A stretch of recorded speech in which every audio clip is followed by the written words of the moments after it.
Hi everyone and welcome back to my channel. I hope you're all doing well and having a fantastic week.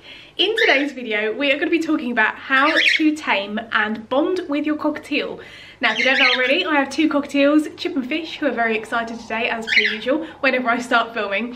And I've had this question a lot, you know, I've had my bird for X amount of time, why doesn't it like me, how can I bond with it, how can I tame it, how can I give it scritches, all those kinds of things. So I thought I would share my tips with you today, things to do, things to avoid, and then hopefully you can have a really loving relationship with your feathered companion. So my first tip is to have realistic expectations. Now I've had plenty of messages saying I've literally brought my bird home today, why doesn't it like me, why isn't it my friend, or I've had my bird for a week and it doesn't love me, doesn't want to spend all its time with me, why is this?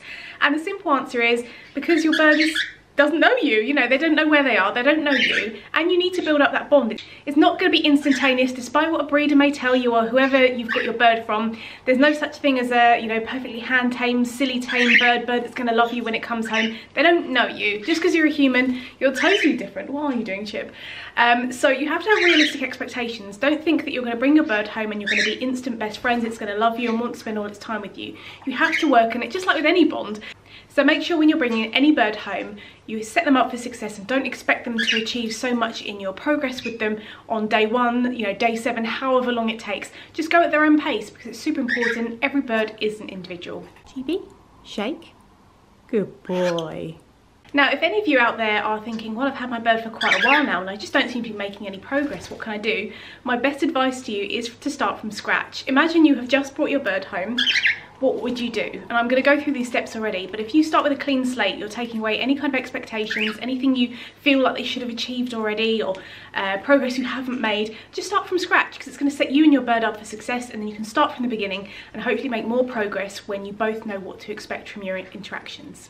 Now, the first point I want to make to help you bond with your bird is probably one of the most underrated and underused techniques, which is called passive interaction. You may have heard me talk about it on my channel before. You may have heard David, my fiance, talk about it on his channel, on his bonding videos. But passive interaction is essentially where you go to your bird's cage, you sit next to it, but you don't interact with your bird. What you do instead is you sit next to them and just kind of ignore them and do your own thing. So this could be maybe watching one of my videos, this could be reading a book, doing your homework, catching up on social media, it could be whatever it is that you like to do in your kind of downtime and quiet time, but you're doing this in the presence of your bird so they can get used to you, what you look like, your mannerisms and all that kind of stuff without kind of having that active and intimidating experience. You're kind of near them but you're not forcing yourself upon them to have this interaction. You're just there in their space and they're getting used to you, what you look like, as I said already. So passive interaction is massive. We still do it with our birds sometimes. I'll just sit next to Olive and I'll crack on with some work emails, or I'll sit next to the boys and I'll watch some YouTube videos or whatever it may be. So just being in their presence, no eye contact, just get on with your own stuff. They can get used to you without feeling threatened or intimidated.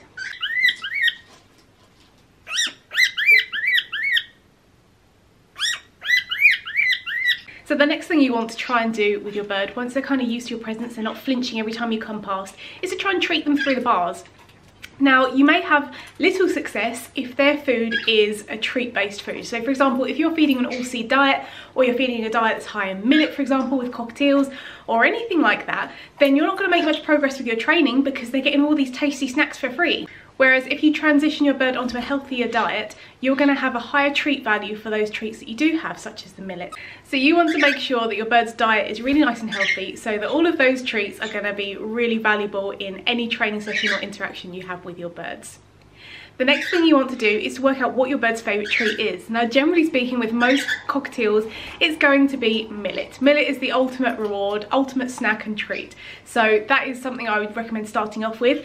But there are some birds who prefer other things, such as sunflower seeds, hemp seeds, all different kinds of options. So if you wanted to work out what your bird's favourite treat is, you can do something called a treat hierarchy test. Now again, my fiance David does have a video on that. I'm going to leave a card for it now and a link in the description. So you can go and try that and see what your bird really prefers. Because, you know, say for example with me, if you're trying to train me with salad, I'm probably not going to make a lot of progress. But if you try and train me with pizza or chocolate orange, I'm going to make loads of progress because I'm going to want to work for those snacks. So making sure you're picking the right treat for your bird is so important when it comes to your training and bonding and taming. Now with any interaction with your cockatiel, especially from the get-go, you want to be quite slow in your movements and talk very softly to them. That's because cockatiels are pretty flighty birds. They're quite nervy and they can spook quite easily. So if you're quite a loud person or you get quite excitable around your bird, that's going to be really scary as well. So keep your tone nice and neutral, nice and quiet, and be really obvious with your movements so your bird doesn't suddenly spook if you suddenly get up and move around or you praise them too loudly. So just be very mindful of that.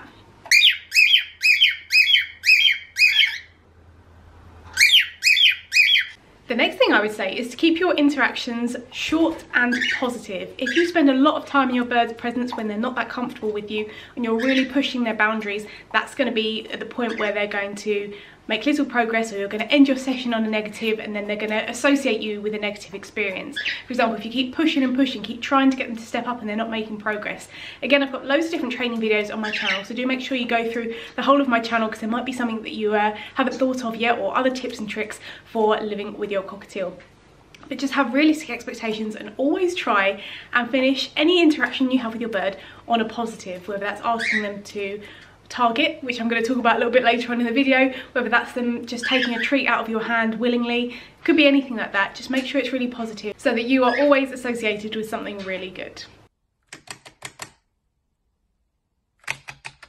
So the next point I want to make is something so important, and some people don't realise that they aren't doing this, and some people again have these unrealistic expectations.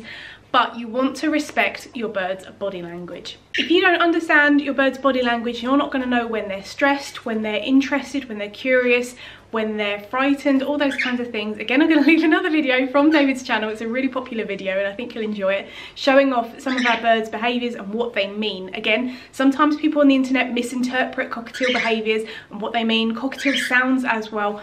But we have created kind of guides here so you can know what your cockatiel is displaying and what it means. Hi Chip. So if you aren't respecting your bird's body language and boundaries, there's a good chance that you are going to make that negative association with you because they're not comfortable in a situation and you aren't backing off or ending the interaction. Now, an example of this is when people put their hands in the cages. They're trying to get their bird to step up, they're trying to interact with the birds, but a big hand like this coming into the bird's cage is so scary. I highly recommend not doing that if you're trying to tame and bond with your bird. That is probably one of the things that is going to reduce trust compared to some of the other things you can do, because it's almost like a predator. You know, cockatiels are prey animals. They get very scared in intimidating situations like that. So if you're coming in with your big grasping hands, you obviously have good intentions. You want your bird to love and trust you. However, your bird is going to see that as a big predator coming in to grab them. So they're going to want to avoid that. They're going to hiss, they're going to bite you, and obviously that's not the kind of interaction you want to have with your bird. So be really mindful of their body language, their sounds, what you want to see, what you don't want to see, and give them that space and respect, because when you respect your bird's boundaries, they're more likely to trust you.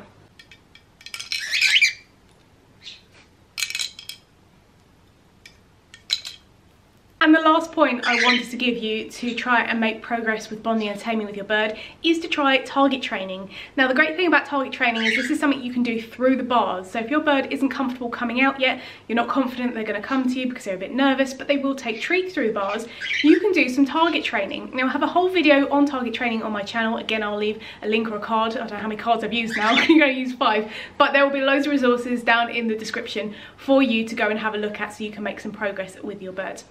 The great thing about target training is it creates a common language. It's communicating with your bird. All you have to do is gently touch your beak on the end of this stick, and then you're going to get a tasty reward. And then you know that you can move your bird around if you need to, if they're not happy with your hands, and it leads on to so many other behaviours like spinning and all different kinds of fun behaviours that you can train with your bird, again to build up that bond with them.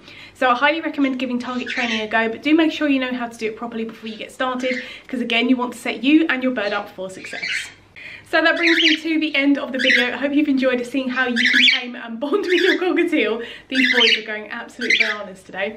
I hope you've enjoyed learning all about these processes. And if you have any tips of your own, do leave them down in the comments, as I would love to speak to you and love to hear all about your cockatiels as well. But in the meantime, thank you so much for watching. Don't forget to check out the other videos on my channel and the links below.